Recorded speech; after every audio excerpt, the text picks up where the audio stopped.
ഇന്ന് രാവിലെയായിരുന്നു സംഗീത സംവിധായകൻ ഗോപി സുന്ദറിന്റെ അമ്മ മരണപ്പെട്ടത്. അമ്മയുടെ അപ്രതീക്ഷിത വേർപാടിൽ ഞെട്ടിയിരിക്കുകയാണ് ആരാധകരും. താരം തന്നെയാണ് ഇക്കാര്യം തന്റെ സോഷ്യൽ മീഡിയ പോസ്റ്റുകളിലൂടെ അറിയിച്ചത്. ഇതിനു പിന്നാലെ നിരവധി പേരാണ് അമ്മയ്ക്ക് ആദരാഞ്ജലികൾ നേർന്ന് എത്തുന്നത്.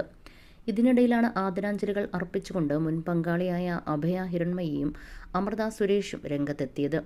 ഗോപി സുന്ദറിന്റെ അമ്മയ്ക്കൊപ്പമുള്ള ചിത്രം പങ്കുവെച്ചുകൊണ്ടാണ് ഇരുവരും ദുഃഖം രേഖപ്പെടുത്തിയത്. ഗോപി സുന്ദറിനെ ആശ്വസിപ്പിച്ചായിരുന്നു മുൻ പങ്കാളിയും ഗായികയുമായ അഭയ ഹിരൺമയി രംഗത്തെത്തിയത്. നിങ്ങളുടെ സംഗീതത്തിൻ്റെ നാൾവഴികൾ എനിക്കറിയാം. അമ്മയിലൂടെ കേട്ട സിലോൺ റേഡിയോയിലെ എണ്ണമറ്റ തമിഴ് ഗാനങ്ങളിലൂടെ തുടങ്ങിയതാണ് നിങ്ങളുടെ സംഗീതയാത്ര. അമ്മ നിങ്ങളുടെ വഴികാട്ടിയാകട്ടെ. ഈ പ്രപഞ്ചം നിങ്ങളുടെ വേദന മായ്ക്കും ഏട്ട എന്ന് കുറിച്ചാണ് താരം ഇൻസ്റ്റാഗ്രാമിൽ പോസ്റ്റ് പങ്കുവച്ചത്. ഇതോടെ നിരവധി പേരാണ് പോസ്റ്റിന് താഴെ ആദരാഞ്ജലി അർപ്പിച്ചെത്തുന്നത്. കുറിപ്പിനൊപ്പം ഗോപി സുന്ദറിനും അമ്മയ്ക്കുമൊപ്പമെടുത്ത ചിത്രവും